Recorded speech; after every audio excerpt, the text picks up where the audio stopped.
voice is by definition a strong woman, a quote by philanthropist Melinda Gates. Well, Andrea, I think that every woman is a definition of being strong as we fought a lot of challenges, whether physically or mentally. What's up, enthusiasts? Welcome to another episode of English Society Podcast where your voices are heard and talks few things about the discussions and what makes the people inspired from us. I'm Kit Elizabeth E. Jopia and here with me is Andrea Nichole Cañezo. And enthusiasts, just in time, this is another installment for our podcast. Last month we talked about such an interesting topic. It's the month of love, and we were able to talk about love languages. And in today's month, and in today's episode, we will be celebrating Women, a month to honor every woman, their contributions, and their achievements with us. And just in time, because since it's March, it is the International Women's Month. And with this theme, we have for all women and girls, rights, equality, and empowerment. Empowerment is such a pretty loaded word to have for this month, but you know what? It fits because I think this is the year where we finally are able to empower more women, especially Filipino women. So I just wanted to ask you, Keith, was there a time during this month when you felt really empowered? Well, I guess the start of March, I think I become really more empowered seeing those posts from social medias, and even in schools we already decided to put these signs in our bulletin board. So it just gives us more power, and it gives us more confidence and be reminded that we are not excluded in this society. I agree with that. And on a more personal note for me, the most empowering period of this month so far was finishing our prelim exams. That was very stressful for a lot of enthusiasts, I'm pretty sure. But I was able to see a lot of our female classmates really excel in these subjects. And I think, that's just a really good manifestation of girl power, if I may say. Girlhood. Exactly. And, just in time for March as well, I just wanted to share some few facts about why March is the month of the celebration of women. Originally, it wasn't always International Women's Month. Actually, it was only International Women's Day. It was held during March 8th, which was the day when the Russian Revolution happened and it ushered in the women's rights to suffrage. But I am very happy that from a day we're able to really extend that into a full month. Yes. And with that, I think it's really just gives us another essence why we celebrate this, because it's time for us to honor those people back then, years ago, to celebrate and be thankful for what they have done for us. Exactly.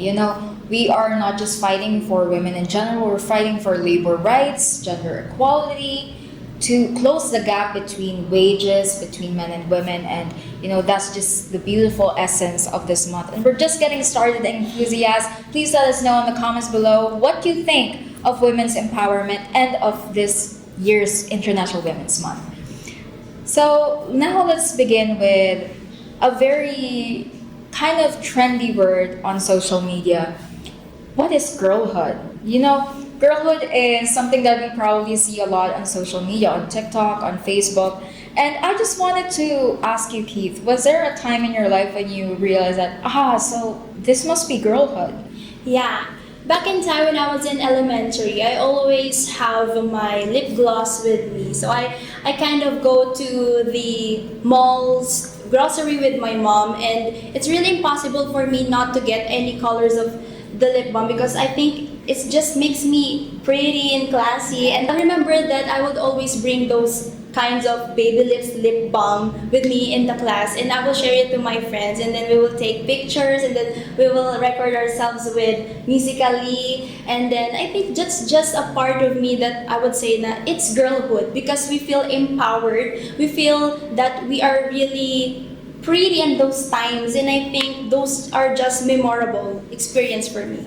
I have a very similar experience with that. I also love collecting makeup back then. I still do. And it's very interesting to hear these anecdotes because it really feels beautiful to celebrate these kinds of things. Actually, we have some messages from our beloved audience. we were able to compile a lot of their experiences as well with girlhood. And we have here from Lila Hart. For me, it was a time when I had my first period. It happened during my elementary graduation, and I still remember it very clearly because it was one of the most embarrassing moments of my life. That day, I woke up feeling weird, like something's making me uncomfortable, but I don't know what it is.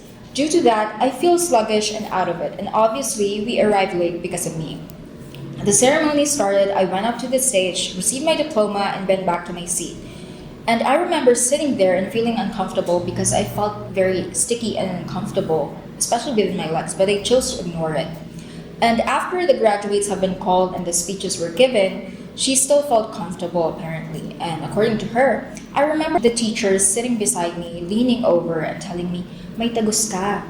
And I just stood there shocked and flustered, and it seemed she picked up my unease because she asked me if it was my first time.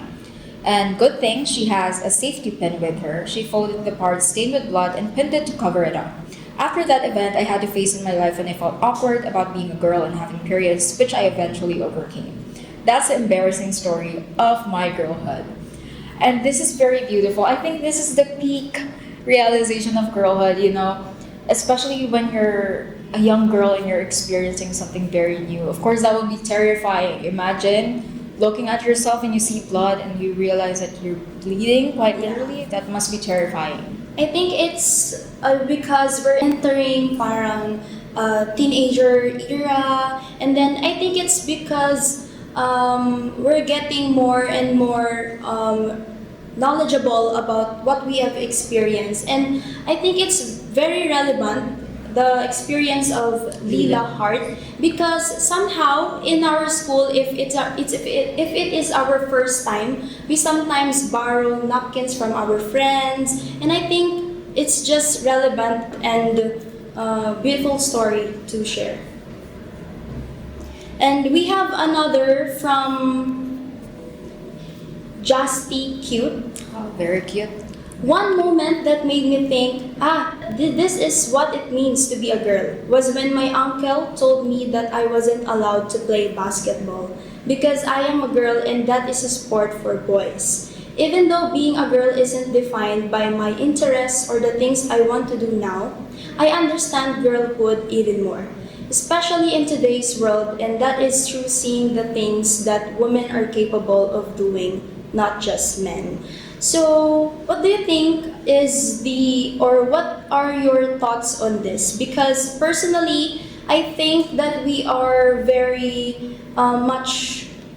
we have to be inclusive with the sports, and I think Justy Cute's experience is just a definition of being diverse and inclusive when it comes to sports, because I think a woman can do everything. I believe that as well. It's very beautiful to see that, especially now we're more open to girls entering more male-dominated fields. And I think that's very important to start in your family as well. Because when we feel empowered in our own homes, when our parents make us feel as if we can do everything, we're basically ready to take on the entire world. And that just talks a lot about the resilience we have as women. I personally have a very popular figure in my mind that really spoke to me about women's resilience. That is Princess Diana.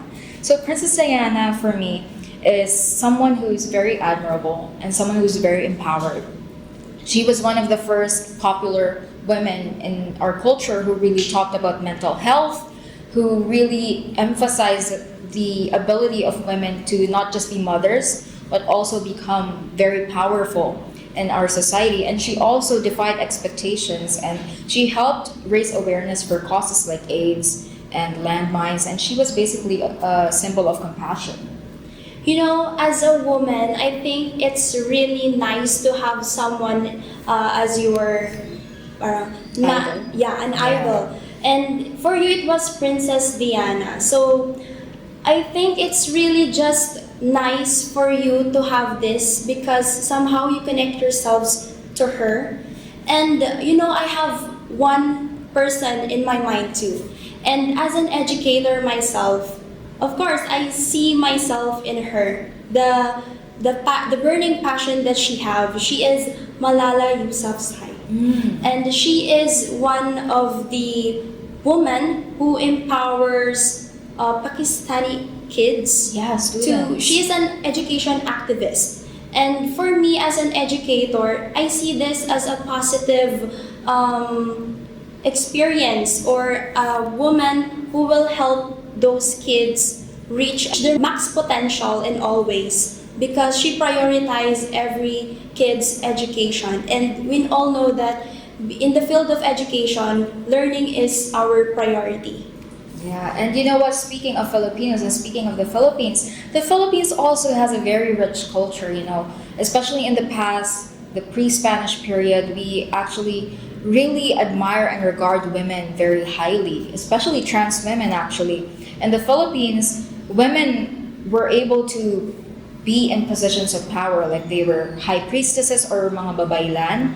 And these facets of our history should never be forgotten, because you know, these very powerful experiences in the past make us very present now, make what we are in our society more meaningful.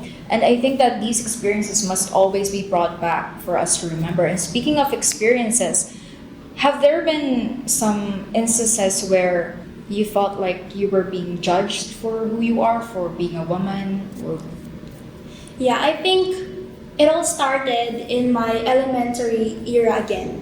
Because I have experienced, whether it is good and bad, but somehow the bad experiences were really still in my mind. And those are some of the criticisms and judgments that I can clearly remember up until now. Those were the times that I feel really the anxiety, if you're familiar with that, and I have a very low confidence with myself, because one experience that I can share is that when my guy classmates are like pointing out how dark I am and I have my acne, so I think those are just one of the experiences that a woman can possibly experience in every situation. So for me, that's one of the most You know, I empathize with you, Keith. I'm sorry that you went through that. And unfortunately, there are more women who also experience the same thing. We have here from Nix. She says, when it comes to beauty standards, a fat woman is often seen as ugly, while a fat man is just normally seen as someone strong. This is clear in how people are treated in public. No matter how nice your clothes are, if you're fat, people still see you as unattractive. But if you're slim and sexy, even in simple clothes, people find you attractive. And I really resonated with that because, you know, I used to be a very chubby kid, and even though I lost weight, somehow you still feel like you're that chubby kid. You know, you never really outgrow that. And I really wanted to share that experience because I felt like it is almost like a responsibility, because a lot of young girls also experience that, especially when we go through puberty, right? We have here another one. It's from Secret. She said that sometimes people tease me because I have a lot of body hair, especially on the back of my neck and my legs. They often make comments to the point that I feel shy or uncomfortable wearing skirts because of my legs. But over time, I have learned to embrace it as a natural part of me. And I remind myself that beauty isn't defined by society's standards. Well, you know, Secret, that is really true. Because, you know, hairs in your body is one of the most normal things a human could have. And we all do. So I think it's one of the most normal, and we shouldn't judge people by it. I also agree with that. And also because PCOS, this condition, is also very common with young women nowadays, which results to more production of body hair. And that's very normal. I think we should never shame any woman for that. And you know what, enthusiasts, please feel free to share your experiences as well in the comment section, and we'll make sure to read them as well. And now we have here that we finally shared these experiences, and I just wanted to kind of reel it back into the topic of empowerment. You know, these things, although they probably seem very mundane to a lot of people, I know that some people who might be listening would probably think, that's not a big deal. But I think it speaks to the very unique difficulties that women share. And thankfully, these difficult experiences, even though they really suck, they make us stronger. Yes. And in certain lights, unfortunately, we're forced to see pressure almost as a privilege, even though it shouldn't be, because we have no choice. We have to see this in this light because we have to live by it. Yeah, we have to survive, and we have to learn to be better and to prove people wrong. And we are unfortunately more used to judgment, even with the superficial things, like we're used to receiving comments about our appearances. And that's really sad, which is why I really wanted to sing some praises to our beautiful trans sisters, all the women with disabilities, single mothers, widows, and every woman out there. Thank you guys for being you, and we are very proud of every single one of you. Now let's lead into something a little more of the nitty-gritty about this month. So one common thing a woman could actually experience is by being treated or seen unfairly by a society. So Andrea, can you remember or incorporate some situations where women experience some kind of those things a woman could experience, whether in school, in jobs, or such? There are really an abundance of these experiences, but I'm just going to talk about my own experience. But when I was in high school, I remember I was very active on my extracurriculars, and I kept joining a lot of competitions. And there was one time a teacher kind of told her colleagues and students that, Andrea shouldn't join. She shouldn't be joining. She keeps joining. A lot of people aren't given the opportunity because she keeps joining. And I remember during that time, I felt very isolated because of that. And oddly enough, when I look at my male peers, there are a lot of my male classmates who also do the same thing. And I kept asking, why are they being allowed to do this and I'm not? And I think that's what I could say about this. Really becomes unfair because they see you as something you shouldn't do, an activity because you're a woman. And I think I have experienced like that before, because I don't think that women, as what I've said earlier, women can also do things like whether in school, politics, or jobs. As long as a woman can lead, we want a capable leader or a woman to lead us. And I think that also bounces back to the importance of talking about this during this month, because we have to talk about the systemic biases that we have. There's still a lot of discrimination, especially in the workplace when it comes to women. Women unfortunately still face lower wages compared to their male counterparts. They have less opportunities. There are less women on seats of power, and there are also less benefits. Actually, there was a study that said for every cent that a woman gains, a man gains 82 cents more. And that just talks about how realistic these problems are for us, and we really have to address it. And also the lack of healthcare. We have these young women, these young mothers who aren't exactly given the most accessible leeways to like OBGYNs for checkups. And there's also still a lot of stigma surrounding medications such as the HPV vaccine, the birth control, which is actually really helpful for women with PCOS. So let's talk about how important is that women are given leadership roles. As what I have said earlier, in media we have representation, we have comments about that women should lead, and comments dapat iboto ang mga babae, ganyan. But there are also men who would comment that hindi kaya ng mga babae yan, mahihina lang yan. Exactly words that they will reply to some contents. But actually, we want a woman who is capable of leading. We cannot say that all women should lead, but let's be particular on it that we need a woman that is capable of leading. So it's just basically a representation of women can. And women, sometimes we have to really believe on them and take a look on their contributions. Women can indeed, and aside from it just being very inspiring to young women, there's also a lot of statistics that support that, women are rated as better performers when they're becoming leaders compared to men. And that's not to say that, men are worse than women. That's definitely not it. I think it just points out that, maybe women should be given equal opportunities to lead just like men, because it has been proven that, women can. We are very capable of doing so much more. And, there are a lot of ways to resolve this as well, right? Like, we can include men when resolving these systemic issues, because we basically know by now that patriarchy is the common enemy, not just for women, but for men as well.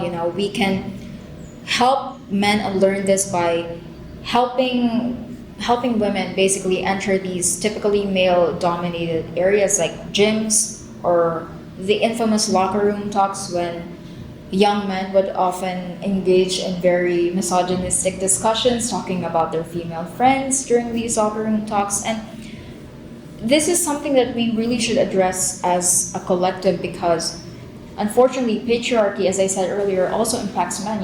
Patriarchy is the one that perpetuates the idea that men shouldn't cry, men shouldn't feel emotional. But emotions and crying are two very normal things, not just for women, but also for men.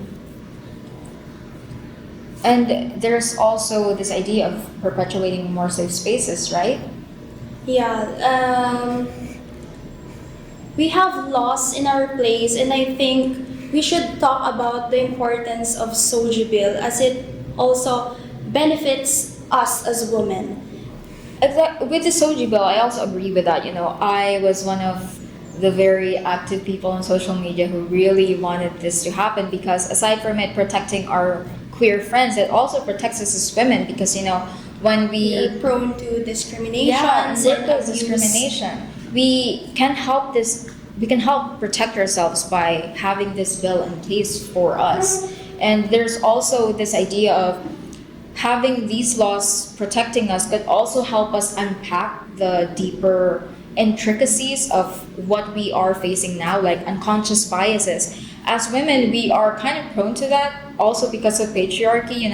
We unconsciously kind of think that, we have to be mothers one day. We are obligated to have a child. Yeah, to have a child. And especially when it comes to politics as well, sometimes a lot of women feel like they should vote for men only because they're men, because it's the norm. They have a capability of leading. Yeah, it's what we've been seeing for a long time, when there are also women who are just as capable. Exactly. And these are things that we really should start bringing to the table. And speaking of bringing to the table, we've talked about so many stressful things, right? And I just wanted to ask you, when you feel these very uncomfortable situations, how do you take care of yourself? Well, I do take care of myself in the most simplest thing that I can do. Number one is to sleep. I think sleep is really important for every woman, as we do a lot of things. Well, men also, but we are actually, if you're I'm an only child in our household. So I have this responsibility to do a household chores, to cook for my dad, and to clean our own house. So I think it's really important to do a self-care, fix your sleeping schedule, and all those something you could do to help yourself relax. And speaking of relaxation, I think we have here a message as well. Maybe you could read it for us, Keith. Okay, we have one from a code name Iya. She said, I always prioritize my sleep.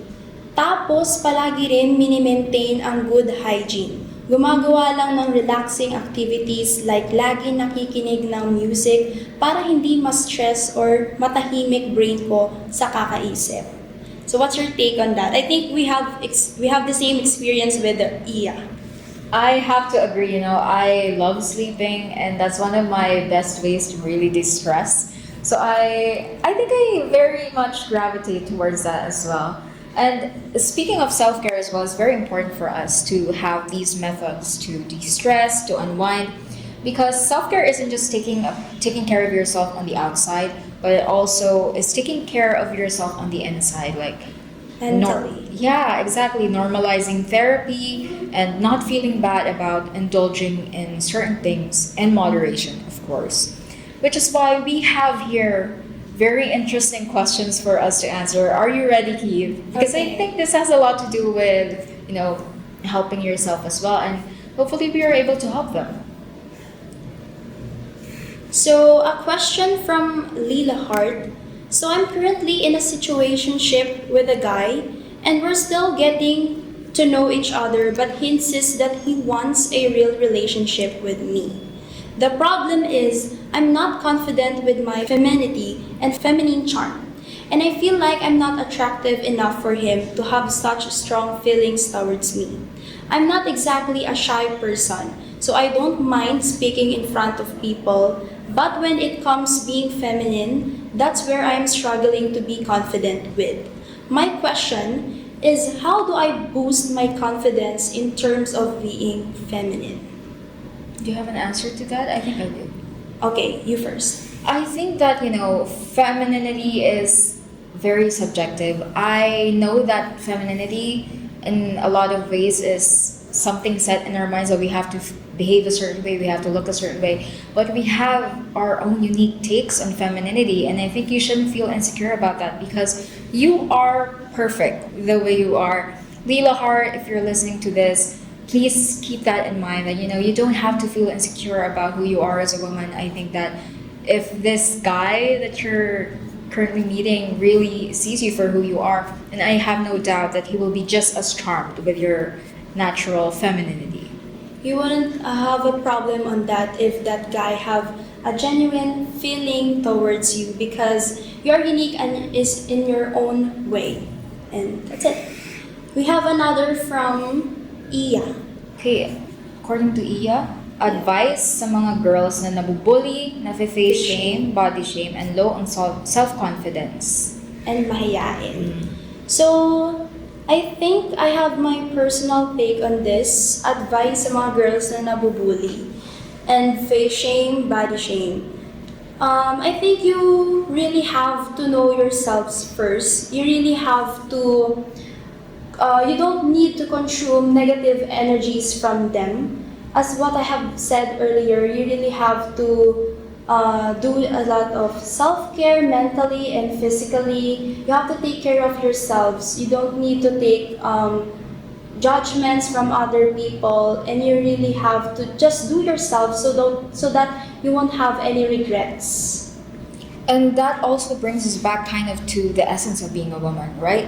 Because I think that that it encompasses more than just what we look like, but it also kind of encompasses the idea of women being strong, women being resilient, compassionate, and the ability to nurture and lead. Because I think this is a very common nuance in our society that, women are women because of their reproductive system, because of their biological aspects of their bodies. But the thing is, being a woman, at least for me, is being kind, being loving, being nurturing. And I think we should celebrate that as well, including individual uniqueness.